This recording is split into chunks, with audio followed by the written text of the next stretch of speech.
preaching for 28 years.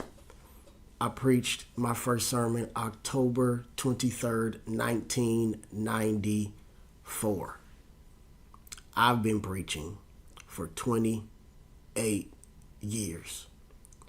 I believe I heard the Lord call me to preach April 22nd, 1994. Preached my first sermon in October. And I've been an active preacher ever since. an active preacher ever since. And I haven't stopped. I've been preaching the entire time. I was 15 then. I'm 43 now. And I was preaching the entire time. I never stopped preaching. I never took a break from preaching. When I went to college, I was preaching. When I got my ear pierced, I was preaching. When I got my tattoos, I was preaching. When my daughter was born out of wedlock, I was preaching. And I wasn't just a preacher on the side, but I was actually a practicing preacher where I was actually preaching. If I wasn't preaching at home, my home church, I was preaching out other places. And I don't suggest I'm the greatest preacher or I'm even a great preacher, but I am a practice preacher. And I have been preaching literally for 28 years of my life. That's more than half of my life that I've been preaching. And ladies and gentlemen, growing up as a preacher, especially in our denominational affiliation, Baptist, you kind of get picked on by those ahead of you, especially senior pastors who've been pastoring, and they call themselves sages and mentors, and there's so much respect for those who come before us. Dr. C.A.W. Clark, Good Street Baptist Church in Dallas, Texas, the late, great C.L. Franklin, you name them, Sandy F. Ray, the Sampson family down in Texas.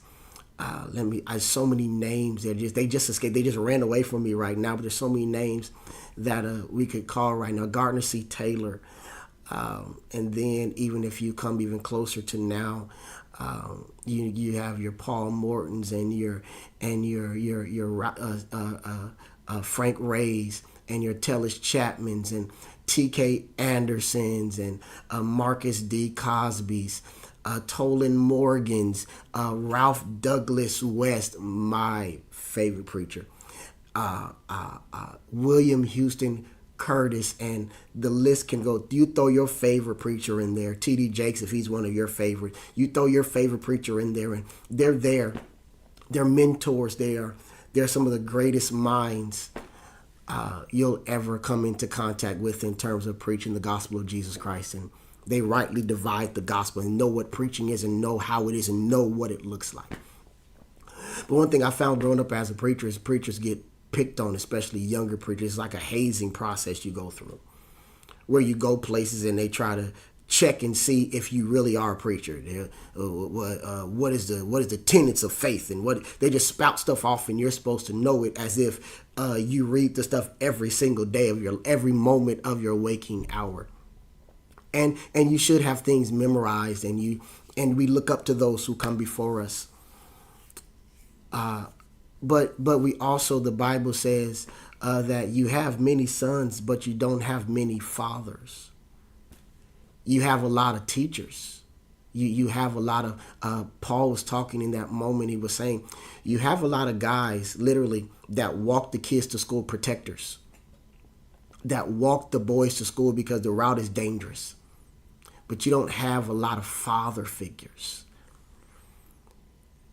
And in ministry and preaching, it's kind of scary because you have this young preacher, old preacher thing, or this old preacher, young preacher thing, where the young preacher's against the old preacher and the old preacher's against the young preacher. And it's this battle between the two, where the young preacher says, I'm smart enough, and the old preacher says, you're not smart enough. Why? Because one of the reasons is in churches, you end up waiting 50 years for your turn.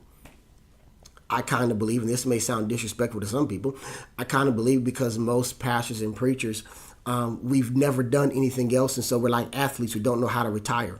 When it's time to quit, we don't know how because we have nothing else to do. We never spend time pouring into the other areas of our lives. And so thus, when it's time to retire, we have nothing else to go to. And so we keep on preaching. We keep on trying to pastor, even though our time is up. And so instead of retiring at 60 and 65, we don't retire till we're 83 and then we die 2 years later. Because we spent our whole life doing what we know God did call us to do. But maybe we may have stayed longer than we should have. Outlasted our call, I should say.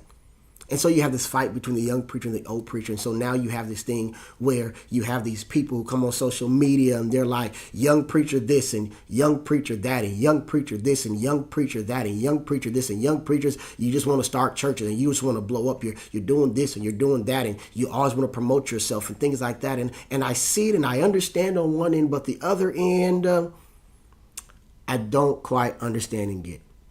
Why are we so hard on those coming up? And times are different. And so you shouldn't promote yourself. Well, who's going to promote you? It's funny because you shouldn't aspire to be, you should just take your time being a minister. Why can't I aspire to be an elder? It's I've discovered the only place where humility is supposed to keep you low is church. A minister shouldn't aspire to be an elder. They don't say you want to be it, because if you say it, then that means you shouldn't do it. A preacher shouldn't ask to be preach anywhere, because if you do it, that means you're really not called or you're being arrogant. But everywhere else in the world, you don't promote yourself. If you promote yourself, then you're cocky and you're arrogant. But everywhere else in the world, in every job and position, we promote. If the lay minister can't promote himself, then why can the pastor put himself on a flyer? The lay minister can't invite their family when they come preach, when on their Sunday to preach, but the pastor can invite the whole church and he got to go preach a 3 o'clock program. I'm a pastor. I'm not against pastors. I'm not against those who come before us, but I'm stuck at, where is the balance? Make it make sense. Make it make sense to me. Make it make sense where the young preachers this and the young preachers and the young preacher is always young until they're 60. You're younger. You don't know nothing. You're dumb. You're young until you're 60. And then when you're 60, when you can finally pastor, you can finally have a voice, your voice is gone. But everywhere else in the world, your voice can be heard because you have wisdom or because you're smart or because you're called or because you're able to do it.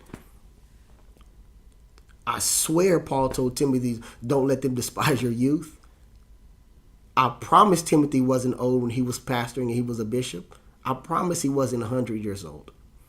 But it's only in the modern church where that's happening to us today. And it seems like the young preacher doesn't get to grow. And it's always a negative. It's always a push down. You want to start a church? Well, because I can't get a chance. I don't get a chance to do what I'm called to do. You make me, and I know you're the pastor, but I don't get a chance. So what else am I supposed to do? And then we have things like, I'm not against people, but something I saw on social media, and it read this: the lack of not wanting mentorship is hurting a lot of new young preachers. But who are the mentors? Who are the mentors that you're talking about? We have to ask ourselves, are those mentors worthy of being mentors? Because we have all these spiritual fathers out here, but they're not really spiritual fathers. They're really spiritual pimps. Because to me, in my estimation, according to Paul, so you have many people out there, but you don't have many fathers. You have all these sons and you got a lot of teachers, but you don't have many fathers. All these sons, all these teachers, but not many fathers. Because a father should mirror a father. So why am I always showing up to my spiritual father? Why am when I would suggest that a spiritual father should mirror a natural father? A natural father never asks their children for anything. I believe in, I'm not denying you honor those. You honor people. But a natural father doesn't ask their sons or their daughters for anything. They're the ones always sowing into their children's lives to be sure their children are better. Natural fathers, natural mothers, they pay bills for their children. Their children are in need. It's not always someone calling saying, it's Doc's anniversary. We need everybody to bring. When does dad sow down? And it's difficult as a spiritual father, spiritual mother, and mentor to have so many mentees. You can only parent so many people at one time. That's the issue people were having with Nick Cannon. He can't possibly take care of all of those kids as well and be deep in their lives if they all don't live with him. When they're spread across the country, he can't be in all their lives all the time the way it's necessary as a real natural father to be in their children's lives. That's what people are saying about Nick Cannon. So how can you and I, as pastors, or you as pastors, male and female, how can we be spiritual parents to 99 different people? Can we pay all their bills if they need it? Or are we getting them in our quivers? Are we getting them inside of our quivers so they can sow into us? And so I guess my question is, what is our motive for being spiritual parents? When did you see Paul asking Timothy to sow into him? As a matter of fact, Paul told the church, he said, y'all should be taking care of me, but I know y'all can't, so I'll go be a tent maker. I'll make some tents because you all should be taking care of me, but I know you can't. Are we doing this so we can have anniversaries? Or one of the most frustrating things I saw during the pandemic was churches, they were pandemic closed, but pastor appreciation open. They were pandemic closed, but pastor appreciation open. Now, hear me. I know pastors don't get paid a lot of money, and I know that I'm a pastor. I pastored for free for 8 years. I know pastors don't make a lot of money, and there's this misnomer out there that preachers take money. 99% of us are in it for the work. I can guarantee you that. Because most of us aren't paid well. The ones who are paid well, that's your T.D. Jakes and your Joel Osteens. And no knock on those guys. And Bishop Paul Morton. And no knock on those guys. They're doing their thing. God bless them. God keep them. But the average preacher with less than 60 members and less than 30 coming to church on Sundays, they're not making no money at church. And so I'm not saying that we're not worth our hire and that we're not underpaid and we shouldn't get it. But are we doing it so we can are we collecting spiritual children so on our day they can sow into us? I was amazed. I was at a service and there was a pastor's appreciation service and he's done so much. I mean, he's planted churches everywhere. And the pastors from the churches that he's planted and the churches are flourishing, they each brought him $25,000. And it was like 12 of them. I was like, oh my gosh. Oh, Jesus Christ. Holy. I was so like, oh my gosh. But that's what he's sown into those people, and that's what he's done. And that's what they bring to him as a result of what he's done. But knowing him the way I do, I don't think he got into it for that. And he hasn't always done that. And he hasn't always been getting that. I've seen him sow into his children. I've seen him plant churches and send people and pay for everything until the church got going. I watched it with my own eyes.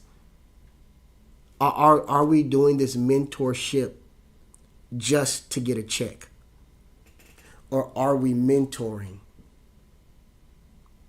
so that we can help assist and grow and groom? And the joy that we receive from it is enough pay.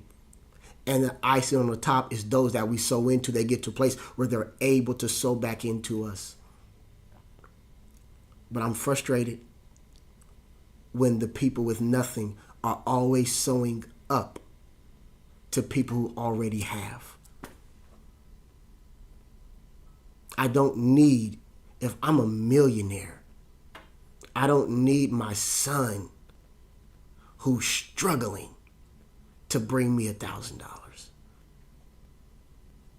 And then tell him if you sow into my life, God gonna bless you. No, you're blessed because you're connected to me, and connected to me means I can sow into your life. Where did that demon come from? This whole thought process of always sowing up and never sowing down. We go to conferences and they take advantage of us for hundreds of dollars for the week. Not even you can sow. I don't want every pastor to sow $500. The next night, every pastor $100. The next night, every pastor. God told me to tell you, you've been selfish, $200. But you're not seeing that I left a frustrated, broke church. I flew out here on my own dime. I'm staying in a hotel for the week. I had to rent a car, and then I got to eat, and I had to pay registration. And you done got me for another $1,000 for the week? Let's not make it spiritual. Let's make it make sense. Half this stuff we do should be free. Especially when it's for those who are already sowing in. I'm not talking about people who don't sow, people who window shop your oil, and now you're saying, I stole that from Matthew Stevenson, Dr. Matt Stevenson, people window shopping your anointing. They window shop your anointing, and now they're, and so you're saying, no, pay me for what you're doing. I'm talking about people who are already in covenant with you. And you're having these things that you want to have, and you make them responsible for it. When will the foolishness stop? I got a church here that's not big, it's small, but it's big. But it's small, but it's big. It's growing. We've outgrown our space. We have too many kids back there. We don't have enough space for our children. And ain't nobody asked me about a building. But the groups have asked me about when I'm going to sow my covenant partners.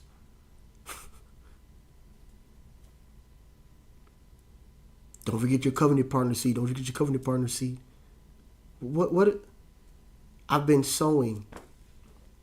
What about the son? I can only look at the way my father did it with me and my siblings.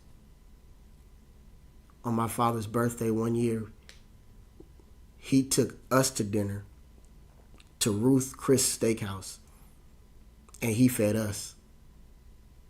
It's been over $1,000. And he wouldn't let us pay because we're his children. And Lord, if you ever allow me to be a father to those who are already pastoring, those who are leading churches, keep me in the space where I maintain being a parent and not a rapist. I gotta go. Peace. Hey,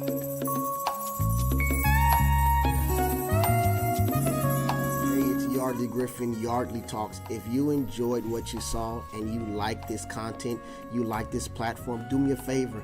Go ahead and subscribe to our YouTube, Yardley Griffin TV. Subscribe to our TikTok, Yardley Griffin TV. Follow our Facebook, Yardley Griffin. You can even send the Cashapp Yardley Griffin. Let's get this thing in. Let's subscribe. Let's build. Let's create more content together so we can help bless. We can help people. We can bless people. We can change lives. And we can do this thing. Yardley Talks. As always, I gotta go. Peace.